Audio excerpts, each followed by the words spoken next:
All right, guys, let's try one more time.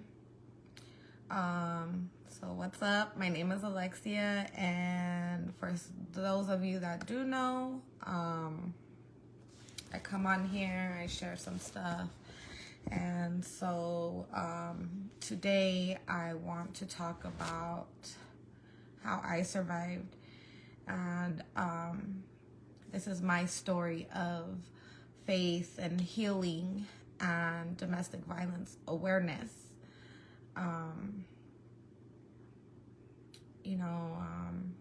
Today I just want to speak from my heart, and not from pain, but from my purpose. And October is Domestic Violence Awareness Month, but for many of us, it's not just a month. It's a memory, it's a battle, a scar that still tries to whisper fear into our peace. And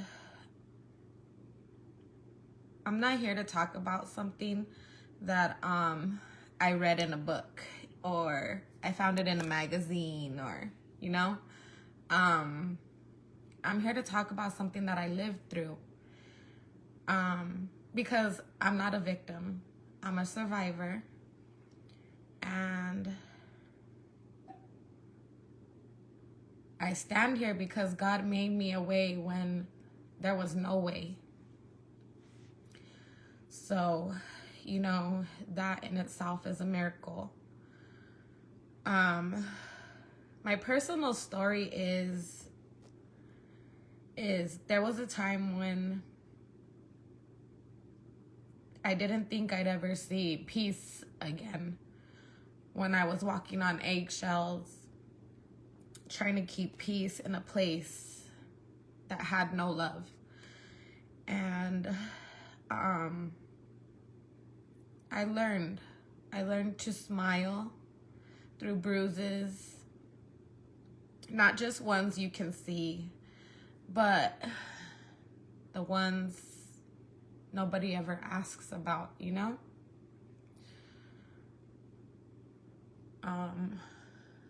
There were a lot of nights I cried to God, asking, why me?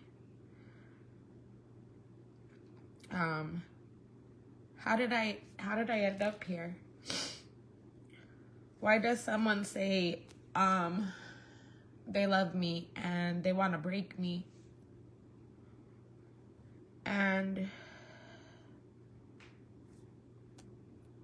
you know what? In those moments when I felt completely alone, God was already moving. He was moving. He was protecting me. Even when I couldn't see it, He was preparing me. Even when I thought I was broken beyond repair. And when I finally did walk away, I didn't just leave a person. I left fear. I left silence. I left a vision of me and a version of me that was broken beyond repair. When I finally walked away, I didn't leave just the person,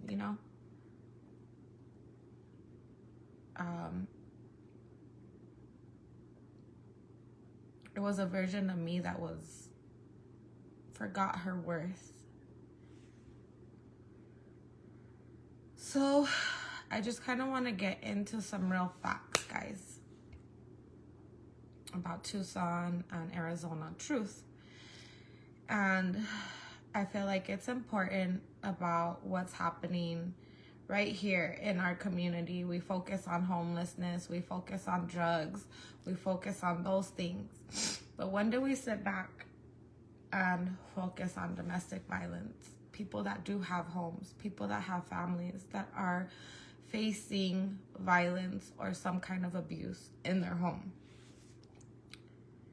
In Tucson alone, police respond to 15,000 domestic violence calls every year. That's 15,000 people, 15,000 moments of terror, fear, right here in Tucson, Arizona.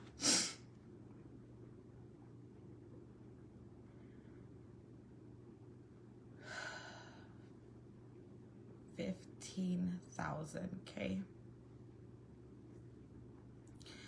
Places like Emerge Center Against Domestic Violence are lifelines for people that are facing domestic violence. They've helped nearly 6,000 survivors in a single year, men, women, and children. They answered thousands of cries for help, thousands, offering shelter, counseling, faith, and letting them know that tomorrow can still come without that. Across Arizona, more than 80 people lost their lives last year to domestic violence. 80 people in Arizona. And for every person we lost, there are 100 still fighting. This isn't just a statistic. It's our neighbors. It's our sisters. It's our brothers, our friends. And maybe it's you. Or was you? You know, there's long-term effects from the domestic violence.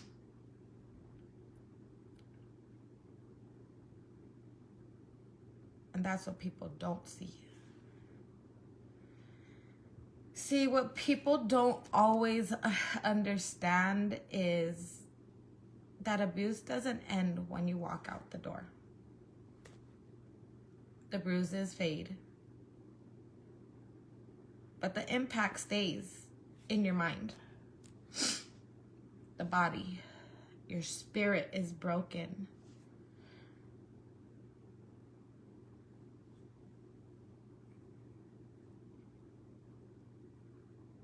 Many survivors struggle with PTSD, anxiety, depression, and trust. I was once one of those. Some suffer from brain injuries that affect how they speak or think. And I've lived that fog where you can't find the words, where your voice shakes for no reason, where your thoughts scatter like broken glass.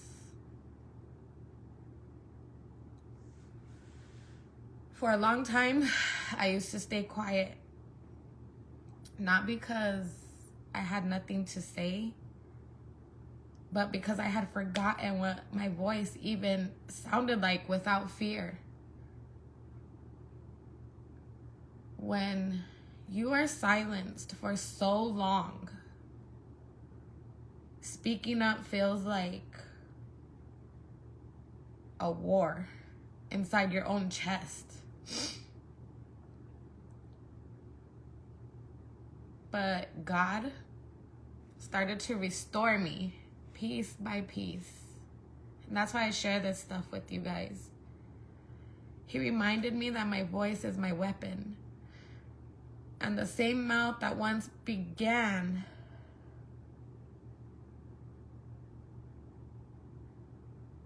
to ask somebody to love them, to beg them, to love them, now declares freedom.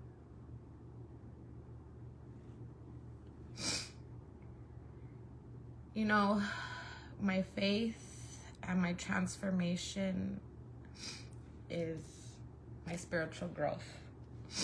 I have come a long, long way.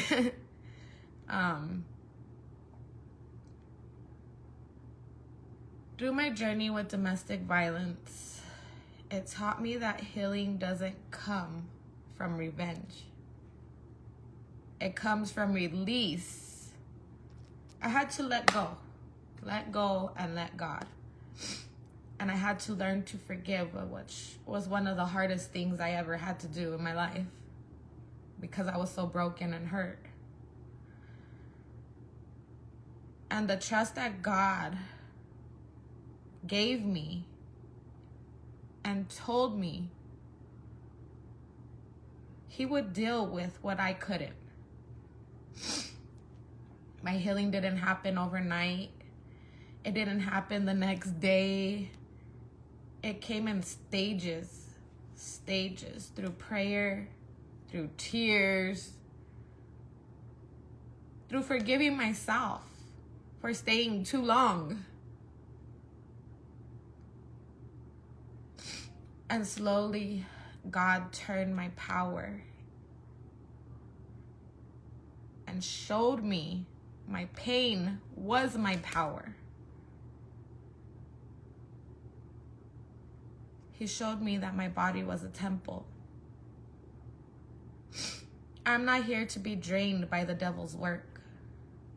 I'm here to pour into others with love, truth, and testimony.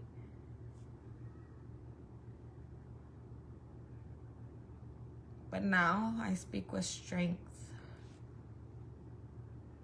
because I know who stands beside me. I'm stronger than the storm that tried to destroy me. Because even when I was drowning, God was teaching me how to breathe again. You know, we don't take into consideration when we're having those issues. We're so caught up in the moment. We don't think about the impact on our families and our children. And let's not forget the children who see and hear things no child should ever feel or see or hear.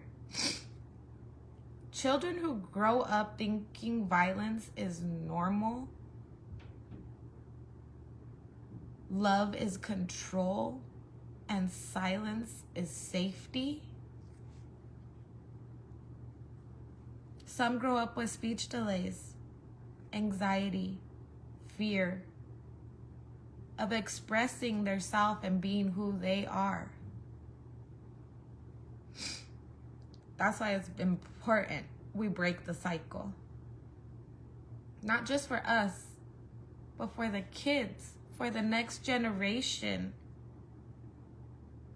We have to show them what love really, really looks like. Love is patient.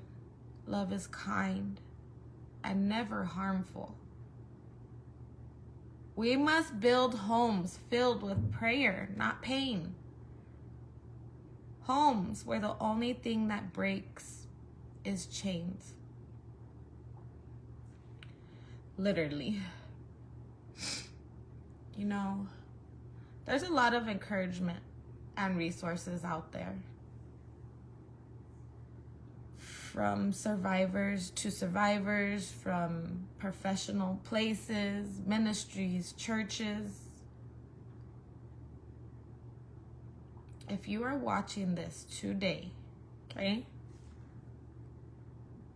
and you are in that place, if you're scared, confused, or you feel like you have no way out, just listen. Hear me for a minute, okay? You're not alone. You're not. And I know a lot of people say that, and when you're seeing it and hearing it, you don't believe it, but you're not. You're not alone. Okay? There is help here in Tucson, Arizona. If you are going through domestic violence, there's Emerge Center Against Domestic Violence. It is a 24/7 hotline, and you could call them at 520-795-4266. And I'll say it again. It's 520-795-4266. Okay? And then we have Kodak Trauma Center, or Kodak Trauma and Recovery Center for therapy, healing, and support. I don't know the number off the top of my head, but you can call. And then the University of Arizona Speech, Language, and Hearing Clinic. That's for communication recovery from trauma-related things. So if you need that, it's there. Just know you deserve peace. You deserve healing. You deserve a love that doesn't hurt. And when you're ready, reach out. God will meet you there, I promise. You're not alone. You know, I just want to call our survivors to rise. Today, I speak for the women who couldn't. For the moments still praying behind closed doors. For the daughters learning that silence is not strength. To every survivor listening, your story is not over. You're not broken. You're not too broken to be used by God. You're not too damaged to be loved. Isaiah 61:3 says, God gives us beauty for ashes, joy for mourning, and praise instead of despair. That's exactly what he did for me. So today, I use my voice for those who have lost theirs. And I'm going to keep speaking. I'm going to keep going, guys. This is just the beginning. Until fear has no home in Tucson. Until every survivor believes that healing is possible. And until we remember that God's love wins every time. So, if this message today has touched your heart, share it. Share it for somebody. You never know who's scrolling right now, praying for a sign that it's time to leave. Praying for a sign that they are good enough. Praying that it's time to heal. Time to believe in their self again. Let's be that sign together. Share it. Like it. Share it. But let the light lead them home. So that's what I wanted to share with you guys today. It's been heavy on my heart, and I'm going to continue sharing all month about domestic violence. I have to go, guys. I got to get up, run, and go. And just so you guys know, we are having Bible study today at 11 o'clock at Golden Corral on Ina. And if you are a woman and you need inspiration and you need sisters, we are here. So come check it out. We have our pastor, and she is going to spread the word, and it's going to be so powerful because guess what? She is a powerful woman, and she loves people, and she encourages them, and that's what we need in our life. Positive women, uplifting, encouraging, and loving on each other. So have a good day. God bless you. Happy Saturday. I love you all, and I will see you again. Peace out.